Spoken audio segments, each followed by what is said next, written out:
ఇది అతి పెద్ద శైవ క్షేత్రం, గోదావరి తీరం అటుపై రాంబప్ప దేవాలయంలో ఏ రకమైన స్కల్ప్చర్ ఉంటుందో అదే స్కల్ప్చర్. అంటే మీరు నందిని చూసినా ఆ యొక్క డిజైన్ అనేది మరి ఎలాంటి టెక్నాలజీ లేని సందర్భంలో కూడా శీలేశ్వర దేవాలయం గర్భాలయంలో ఫస్ట్ మనం నందీశ్వరునికి దండం పెట్టిన తర్వాత ఆ లింగం పైన ఆ యొక్క బ్రహ్మసూత్రం మీరు బ్రహ్మాండంగా చూడొచ్చు. ఇక్కడ ఈ బ్రహ్మసూత్రం అంటే వాకిట నీళ్లు కోనేరు మెట్లు దిగి లోపడిపోయి. ఓం నమ శివాయ. మరి మంతనిలోని 5 ఈశ్వరాలయాల్లో ఒకటైన శ్రీలేశ్వర సిద్ధేశ్వరాలయము. మరి ఇంతకు ముందు మా కళ్యాణిక కుడపు ఛానల్లో మీరు గౌతమేశ్వరాలయం, భిక్షేశ్వరాలయం, ఓంకారేశ్వరాలయం వీడియోలు చూశారు కదా. మరొకటైన శ్రీలేశ్వర సిద్ధేశ్వరాలయాన్ని మీరు ఇప్పుడు ఈ వీడియోలో చూడబోతున్నారు. ఓం నమ శివాయ. శ్రీ గణేశాయ నమః. ఓం నమ శివాయ.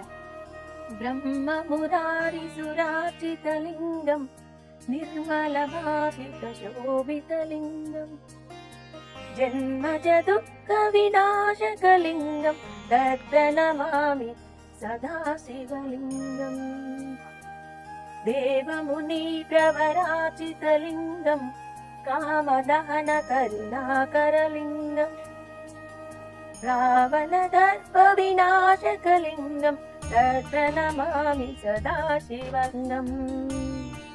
మంత్రపురి ఒకప్పుడు, కానీ ప్రస్తుతం మనం వాడుకలో మంథని అని పిలుస్తాము. అంటే వేదాన్ని మథనం చేస్తాం కాబట్టి మంథని అని ఆ పేరు అని చెప్తారు కూడా. కానీ ఒకప్పుడు మన అందరికి తెలుసు కదా, యజ్ఞాలు యాగాలు జరిగేది కాబట్టి మంత్రఘోష వేదఘోష జరిగేది కాబట్టి అప్పుడు మంత్రపురి అని పిలిచేది. ఇక్కడ ఇది అతి పెద్ద శైవ క్షేత్రం, గోదావరి తీరం అటుపై వాగుంటది, ఇటు 5 చెరువులు కూడా బ్రహ్మాండంగా ఉన్న ఊరు. మరి ఈ ఊరు విశిష్టత మనం తెలుసుకుందాం. ఇక్కడ మనం ప్రస్తుతం ఉన్నాం.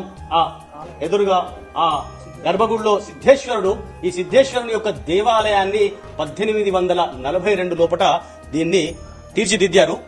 ఈ దేవాలయము పునరుద్ధరణ అయినప్పటి నుంచి ఇప్పటికి కూడా చాలా బ్రహ్మాండంగా భక్తజనులు ఇక్కడికి విచ్చేస్తున్నారు. ఇక్కడ మనకు ఒక స్టాంప్ కనబడుతుంది. ఏం స్టాంప్ అంటే, కాకతీయులు ఏదైతే దేవాలయాలను పునరుద్ధరించారో, స్థాపించారో మొట్టమొదటి నుంచి ఆ స్టాంప్ అనేది మనకు రాంబప్ప దేవాలయంలో ఏ రకమైన స్కల్ప్చర్ ఉంటుందో అదే స్కల్ప్చర్. అంటే మీరు నందిని చూసినా ఆ నంది మీద ఉన్న ఆ చక్కటి ఆ గంటలు మనకి ఇవాళ మనకు తెలిసిన సంక్రాంతి రోజు మన గంగిరెద్దు ఏ రకంగానైతే తోలుతుంటారో ఆ గంగిరెద్దు పైన ఏ రకమైన అలంకారం ఉంటుందో అదే రకమైన అలంకారం మీరు ప్రతి నందిలో ఒక్కడ కనిపిస్తుంది. ఇది కాకతీయుల యొక్క స్టాంప్ అనేది కనబడుతుంది. ఇంకొక విషయం చెప్పాలంటే, మనము నైనా టెంపుల్స్ అని కూడా ఉన్నాయి. ఇక్కడ నైనా టెంపుల్స్ గానీ ఈ యొక్క కాకతీయ సంబంధించిన ఈ దేవాలయాలన్నీ కూడా పునరుద్ధరణ చేసిన సందర్భంలో వాళ్ళ యొక్క స్టాంపింగ్ కూడా కనబడుతుంది. శీలేశ్వర దేవాలయం ప్రాంగణం ఎంత బ్రహ్మాండంగా కనిపిస్తున్నది. అదే చెప్పే కదా నేను ఇందాక, అక్కడ నంది కొంచెం పెద్ద ఆకారంలో కనిపిస్తున్నది. అదే నంది మూర్తి మరి ఇక్కడ కొంచెం చిన్న ఆకారంలో ఉన్నా కానీ ఆ స్కల్ప్చర్ ఎంత బ్యూటిఫుల్ గా కనిపిస్తుంది చూడండి. మరి ఆ యొక్క డిజైన్ అనేది మరి ఎలాంటి టెక్నాలజీ లేని సందర్భంలో కూడా ఇంత బ్రహ్మాండంగా ఆ యొక్క నంది ఇక్కడ మన ముందు సాక్షాత్తు కూర్చున్నాడా అన్నట్టుగా ఆ యొక్క మూర్తిని చిత్రీకరించారు. వాళ్ళ యొక్క ఆ స్కల్ప్చర్ కు నిజంగా చెప్పాలంటే హ్యాట్స్ ఆఫ్ చెప్పాలి. ఇక్కడ 4 స్తంభాలు కనిపిస్తున్నాయి. ఆ 4 స్తంభాలలో కూడా శివపురాణం యొక్క ఘట్టం అనేది అద్భుతంగా కనిపిస్తుంది. అందులో మనం దాని గురించి కూడా తెలుసుకుందాం. ఇక్కడ శీలేశ్వర దేవాలయం గర్భాలయంలో ఫస్ట్ మనం నందీశ్వరునికి దండం పెట్టిన తర్వాత గణపతి పూజ చేస్తాం. ఇక్కడ గణపతి ఏకదంతాయ విద్మహే వక్రతుండాయ ధీమహి తన్నో దంతి ప్రచోదయాత్, అక్కడ ఏకదంతాయ విద్మహే చక్రతుండాయ ధీమహి తన్నో నంది ప్రచోదయాత్. ఆ తర్వాత ఇక్కడ కీర్తి ముఖులు అని ద్వారపాలకులు ఉంటారు ఇద్దరు. ఈ యొక్క కీర్తి ముఖుల యొక్క పర్మిషన్ అంటాం. మనం ఏ అధికారి దగ్గరికి వెళ్ళినా కూడా పర్మిషన్ తీసుకోవాలి కదా. ఆ పర్మిషన్ తీసుకోవడానికి సందర్భంలో కూడా ఇక్కడ కీర్తి ముఖులు వాళ్ళ యొక్క పర్మిషన్ తోటి వాళ్ళ మీద పూలు పుష్పాలు పూజ చేసిన తర్వాత ఆ యొక్క గర్భగుడిలోకి అనుమతి తీసుకున్నాకనే మనం ఎంట్రీ ఇవ్వాలి.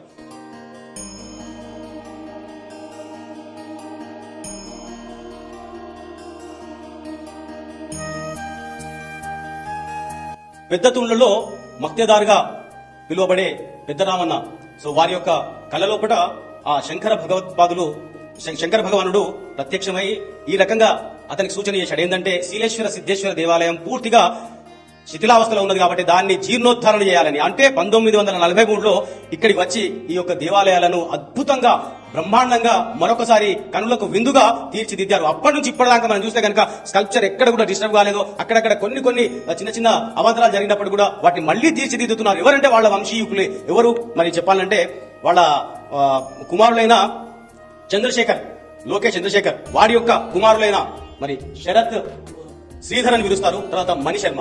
సో వీళ్ళిద్దరు కూడా మనోహర్ అని పిలుస్తారు. అంటే వీళ్ళిద్దరు పేర్లు మంత్రిలో మణి, శరత్ అని పిలిచినప్పుడు కూడా శ్రీధర్, మనోహర్ వీళ్ళు నిజంగా ఎంత బ్రహ్మాండంగా వాళ్ళ యొక్క పూర్తి ధ్యానం అంతా కూడా భగవంతుని యొక్క చింతనలో. మన శీలప్ప సిద్ధప్ప అని చెప్పా కదా, ఆ పేర్లు మళ్ళా ఎక్కడ రిఫ్లెక్ట్ అవుతున్నాయి అంటే వీళ్ళ రూపంలో రిఫ్లెక్ట్ అవుతున్నాయని చెప్పాలి. ఎందుకంటే అదే పనిలో అదే యొక్క దీనంలో కూడా ఉన్నారు. ఇక్కడ మళ్ళా ఈ లింగానికి కూడా మనం చూస్తే బ్రహ్మసూత్రం బ్రహ్మాండంగా కనిపిస్తుంది. ఆ బ్రహ్మసూత్రం ఉన్న లింగాలన్నీ కూడా బ్రహ్మాండంగా ఉంటాయి. ఈ యొక్క స్టాచ్యూలో మెయిన్ గా ఈ లింగంలో చూస్తే ఈ లింగం కొంచెం వెడల్పాటిగా ఉంటుంది, ఆ లింగం కొంచెం వెడల్పు తక్కువగా ఉంటుంది. ఏదైనా డయామీటర్ చూస్తే కనుక 1 మీటర్ రేషియోలో ఉంటుంది. మెయిన్ గా మనం ఏ టెంపుల్ కు వెళ్ళినా కూడా మీరు ఈవెన్ కన్యాకుమారి టెంపుల్ లో కూడా చూస్తే ఎక్కడ చూసినా కూడా ప్రతి స్తంభం పైన అహోబిలాలు అంటే సింహాలు ఉంటాయి. ఎందుకంటే ఎక్కడికి పోయినా కూడా ఆ యొక్క శక్తి స్వరూపం అమ్మవారు మరి రక్షిస్తుందని చెప్పడానికి ఈ గర్భాలయంలో కూడా ఎక్కడ చూసినా అహోబిల రూపంలో మీకు ఆ సింహాలు ఎంతో బ్రహ్మాండంగా స్కల్ప్చర్ లో కనిపిస్తుంది. మనం చూడవచ్చు ఇప్పటికి కూడా ఈ యొక్క టెంపుల్ చెక్కు చెదరలేదు. 100 సంవత్సరాలు కాదు, ఇంకా వేల సంవత్సరాలైనా కూడా ఈ స్కల్ప్చర్ ఇలాగే ఉంటది. అంతేకాకుండా చాలా ఎత్తులో ఉన్నది. అంటే ఇప్పుడు కట్టుకుంటున్న ప్రతి ఒక్క ఇళ్లలో కూడా మరి ఎంతో ఎత్తుగా వాళ్ళు కట్టుకున్నప్పుడు కూడా ఈ దేవాలయానికి వాళ్ళు తాకలి పరిస్థితి. అంటే అంత అద్భుతంగా ఈ యొక్క దేవాలయాన్ని కూడా తీర్చిదిద్దుకుంటూ వచ్చారు. మరి ఈ దేవాలయాన్ని మరొకసారి రెనోవేట్ చేస్తున్నారు వీళ్ళ ఇద్దరు బ్రదర్స్ కూడా. హ్యాట్స్ ఆఫ్ చెప్పాలి.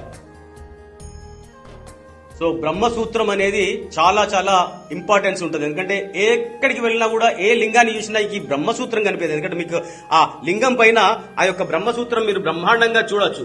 ఇక్కడ ఈ బ్రహ్మసూత్రం అంటే ఇది యాక్చువల్ గా ఇలా స్థాపించిన ఈ యొక్క లింగం యొక్క విశిష్టత ఏంటంటే ఇక ముముక్షు అయిపోతాడు. ఈ శంకరుని పట్టుకుంటే నీకు బుద్ధి జ్ఞానం అనేది. ఎందుకంటే దక్షిణామూర్తి స్వరూపం ఎవరంటే శంకరుంది. మనకు అందరికి తెలుసు కదా. అది ఇంకొక స్టెప్ లో మనం చెప్పుకుందాం. మెయిన్ గా చెప్పాలంటే ఈ యొక్క బ్రహ్మసూత్రం ఉన్న లింగాన్ని మనం సేవిస్తే కనుక మన ముముక్షువు మన హైందవ సాంప్రదాయంలో గొప్ప విషయం ఏంటంటే ఏ సాంప్రదాయంలో లేదు, ఇందాక చెప్పాను నేను యాక్చువల్ గా ఏంటంటే ముఖ్యంగా ఈ యొక్క హైందవ సాంప్రదాయంలో ముముక్షు అయిపోవాలి. ముముక్షు కావాలంటే ఇక జన్మ రాహిత్యం, జన్మ ఉండకూడదు. మనిషి జన్మ ఎత్తిన తర్వాత మళ్ళా జన్మించద్దు. అలాంటి పరిస్థితి రావాలి అంటే ఈ యొక్క మరి బ్రహ్మసూత్రం ఉన్న లింగాలను మనం కనుక పూజించి సేవిస్తే కనుక మనం ముముక్షు అయిపోతామని మనకు ఆ పురాణ ఇతిహాసాలలో కూడా చెప్పబడ్డది. అమ్మా మీకు ఎన్ని సంవత్సరాలు ఉంటాయి అమ్మా? ఇప్పుడు నాకు 90 ఏళ్ళు ఉన్నాయి. అమ్మా మీ పేరు? నా పేరు సావిత్రి. సావిత్రి గారు. మీ ఇంటి పేరు ఏందమ్మా? బడితెల సావిత్రి. బడితెల సావిత్రి గారు. అమ్మ మీరు ఈ శీలేశ్వర సిద్ధేశ్వర ఆలయం కోనేరు అనేది ఏదో మరి కథలుగా చెప్పుకుంటారు. కోనేరులోంచి ఆలయంలోకి దారి ఉంది అని మరి మీరు ఎప్పుడైనా చూసారా? మాకు మీ మాటలలో చెప్పండి. నేను చూశానండి. నేను దిగేది కూడా చూసా. నీళ్లు ముట్టుకున్నాం, పిల్లలు పోయినాం, దిగాం, ఆడుకున్నాం, నీళ్ళన్నీ చేతితో తీసుకున్నాం. అక్కడ తోవ వేరే, దిద్దు వేరే, గూడు వేరే ఉంటే మంచిగా ఇటు వేరు గుడి దిక్కు. దాని లోపలికి తొంగి చూసేది. లోపలికి ఎక్కడికో ఉండేది సొరంగడం మీద. అక్కడ నీళ్లు కోనేరు మెట్లు దిగి లోపలికి పోయి చూసుకునేది. మేము ఈ ఆలయం మరి మీ అందరి కోసం షూట్ చేస్తున్న సమయంలో మాకు మావాది విజయ్ గారు మరి తన మాటలలో ఈ ఆలయం విశిష్టత చెప్పడానికి మాకు ఈరోజు అవకాశం ఇచ్చారు. మరిన్ని వీడియోలతో మీ ముందు వస్తూనే ఉంటాం. చూస్తూనే ఉండండి. మర్దని శీలేశ్వర సిద్ధేశ్వర ఆలయం. ఓం నమః శివాయ.